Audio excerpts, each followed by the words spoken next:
La carta del apóstol Pablo a los Gálatas, capítulo 1.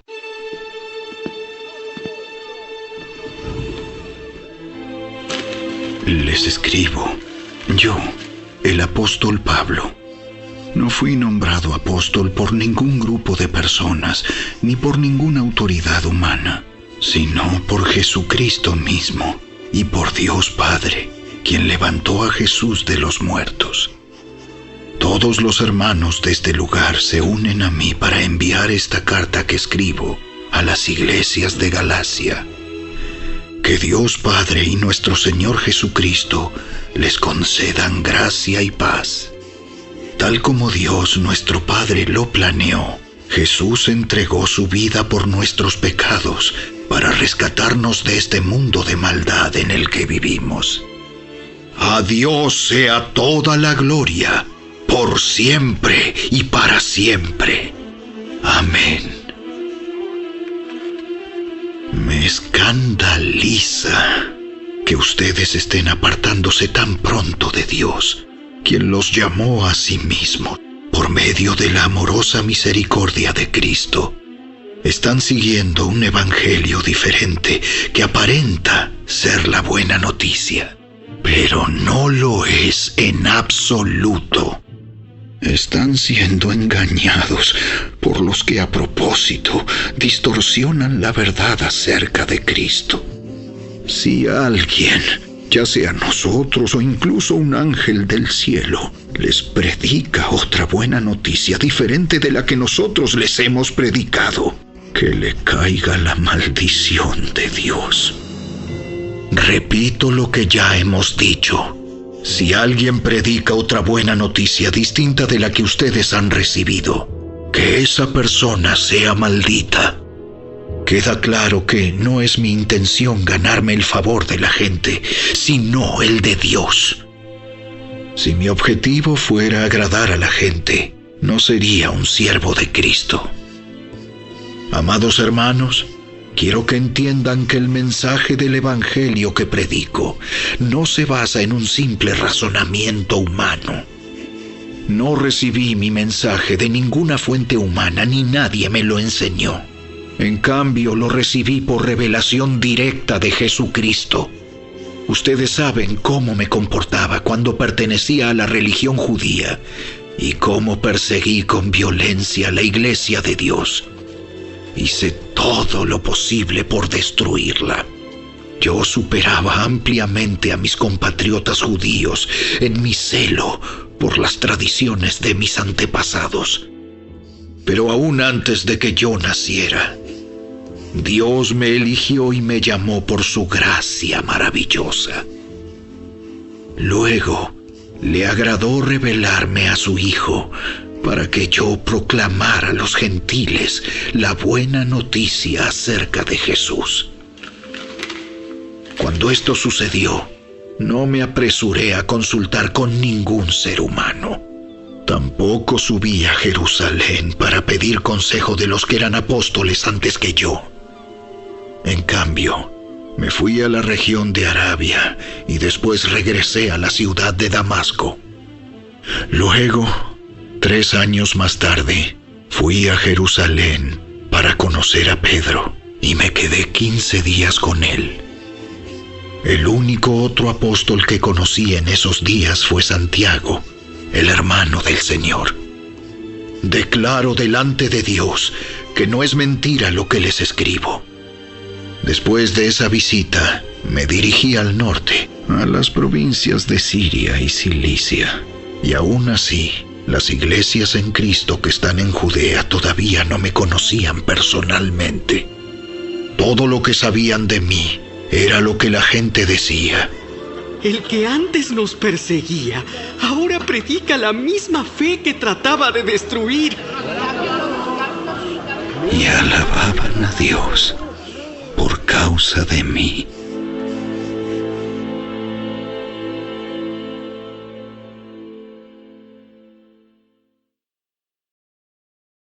Capítulo 2.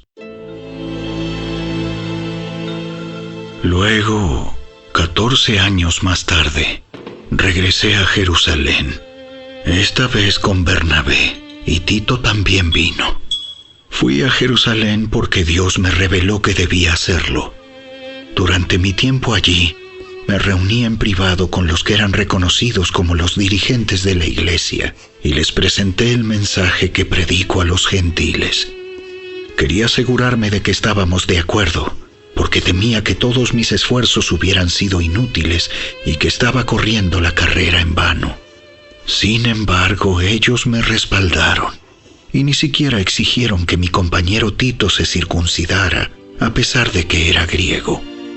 Incluso esa cuestión surgió solo a causa de unos supuestos creyentes, en realidad falsos, que se habían infiltrado entre nosotros. Se metieron en secreto para espiarnos y privarnos de la libertad que tenemos en Cristo Jesús, pues querían esclavizarnos y obligarnos a seguir los reglamentos judíos. Pero no nos doblegamos ante ellos, ni por un solo instante. Queríamos preservar la verdad del mensaje del Evangelio para ustedes. Los líderes de la iglesia no tenían nada que agregar a lo que yo predicaba. Dicho sea de paso, su fama de grandes líderes a mí no me afectó para nada, porque Dios no tiene favoritos. Al contrario, ellos comprendieron que Dios me había dado la responsabilidad de predicar el Evangelio a los gentiles, tal como le había dado a Pedro la responsabilidad de predicar a los judíos. Pues el mismo Dios que actuaba por medio de Pedro, apóstol a los judíos, también actuaba por medio de mí, apóstol a los gentiles. De hecho, Santiago, Pedro y Juan, quienes eran considerados pilares de la iglesia, reconocieron el don que Dios me había dado y nos aceptaron a Bernabé y a mí como sus colegas. Nos animaron a seguir predicando a los gentiles mientras ellos continuaban su tarea con los judíos. La única sugerencia que hicieron fue que siguiéramos ayudando a los pobres, algo que yo siempre tengo deseos de hacer. Pero cuando Pedro llegó a Antioquía, tuve que enfrentarlo cara a cara, porque él estaba muy equivocado en lo que hacía. Cuando llegó por primera vez, Pedro comía con los creyentes gentiles, quienes no estaban circuncidados. Pero después, cuando llegaron algunos amigos de Santiago, Pedro no quiso comer más con esos gentiles. Tenía miedo a la crítica de los que insistían en la necesidad de la circuncisión. Como resultado, otros creyentes judíos imitaron la hipocresía de Pedro. E incluso Bernabé se dejó llevar por esa hipocresía. Cuando vi que ellos no seguían la verdad del mensaje del Evangelio, le dije a Pedro delante de todos los demás: si tú, que eres judío de nacimiento, dejaste a un lado las leyes judías y vives como un gentil, ¿por qué ahora tratas de obligar a estos gentiles a seguir las tradiciones judías? Tú y yo somos judíos de nacimiento, no somos pecadores, como los gentiles. Sin embargo, sabemos que una persona es declarada justa ante Dios por la fe en Jesucristo y no por la obediencia a la ley. Y nosotros hemos creído en Cristo Jesús para poder ser declarados justos ante Dios por causa de nuestra fe en Cristo, y no porque hayamos obedecido la ley. Pues nadie jamás será declarado justo ante Dios mediante la obediencia a la ley. Pero supongamos que intentamos ser declarados justos ante Dios por medio de la fe en Cristo, y luego se nos declara culpables por haber abandonado la ley. ¿Acaso esto quiere decir que Cristo nos ha llevado al pecado? Por supuesto que no. Más bien, soy un pecador si vuelvo a construir el viejo sistema de la ley que ya eché abajo. Pues cuando intenté obedecer la ley misma me condenó. Así que morí a la ley. Es decir, dejé de intentar cumplir todas sus exigencias a fin de vivir para Dios. Mi antiguo yo ha sido crucificado con Cristo. Ya no vivo yo, sino que Cristo vive en mí. Así que vivo en este cuerpo terrenal, confiando en el Hijo de Dios, quien me amó y se entregó a sí mismo por mí. Yo no tomo la gracia de Dios como algo sin sentido, pues si cumplir la ley pudiera hacernos justos ante Dios, entonces no habría sido necesario que Cristo muriera.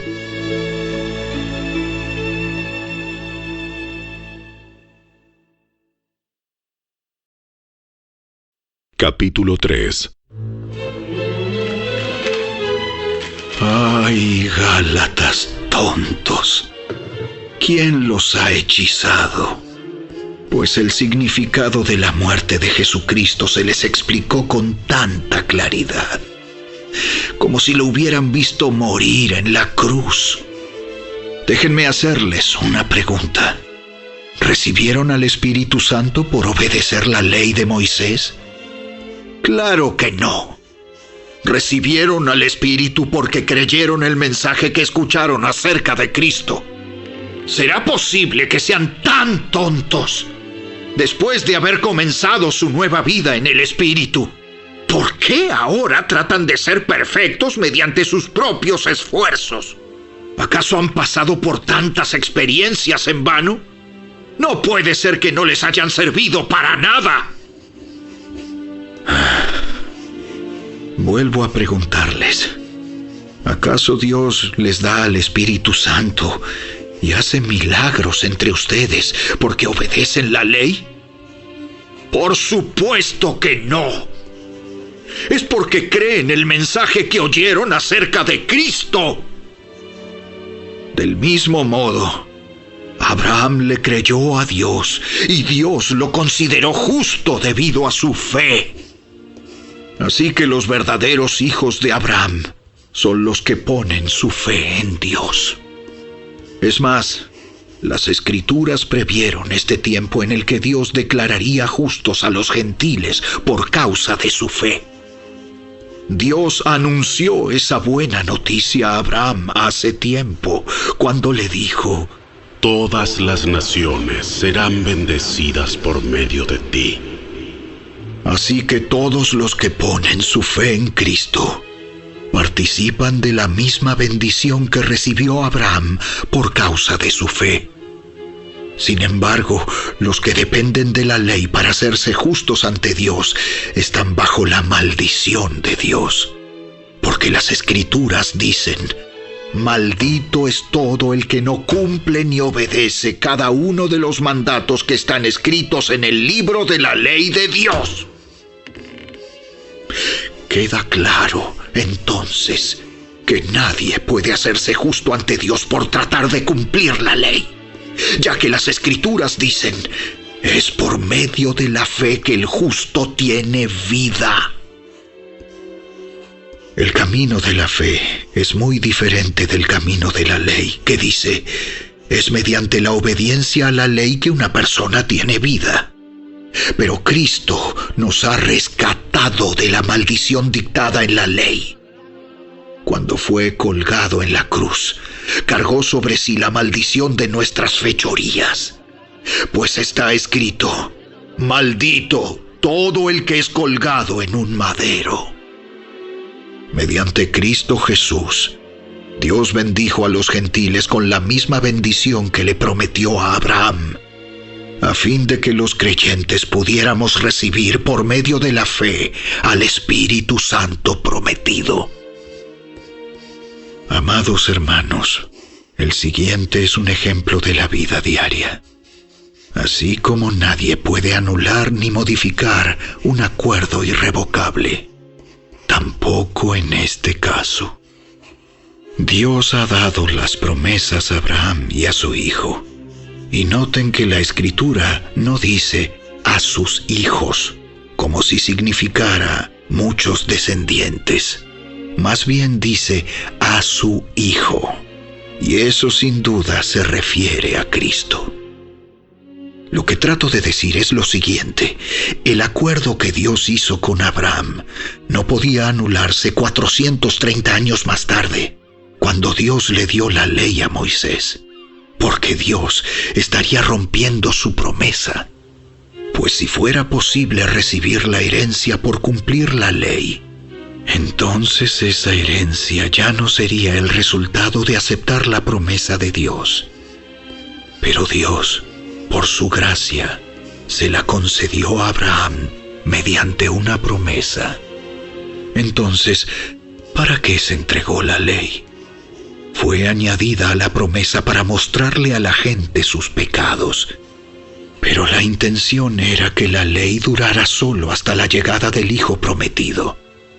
Por medio de ángeles, Dios entregó su ley a Moisés, quien hizo de mediador entre Dios y el pueblo. Ahora bien, un mediador es de ayuda si dos o más partes tienen que llegar a un acuerdo. Pero Dios, quien es uno solo, no usó ningún mediador cuando le dio la promesa a Abraham. ¿Hay algún conflicto entonces entre la ley de Dios y las promesas de Dios? De ninguna manera. Si la ley pudiera darnos vida nueva, nosotros podríamos hacernos justos ante Dios por obedecerla. Pero las Escrituras declaran que todos somos prisioneros del pecado. Así que recibimos la promesa de libertad que Dios hizo únicamente por creer en Jesucristo. Antes de que se nos abriera el camino de la fe en Cristo, estábamos vigilados por la ley. Nos mantuvo en custodia protectora, por así decirlo, hasta que fuera revelado el camino de la fe. Dicho de otra manera, la ley fue nuestra tutora hasta que vino Cristo. Nos protegió hasta que se nos declarara justos ante Dios por medio de la fe.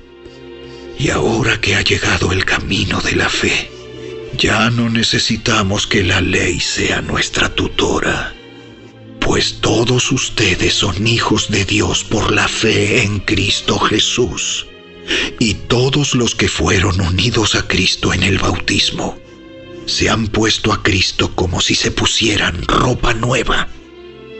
Ya no hay judío ni gentil, esclavo ni libre, hombre ni mujer, porque todos ustedes son uno en Cristo Jesús.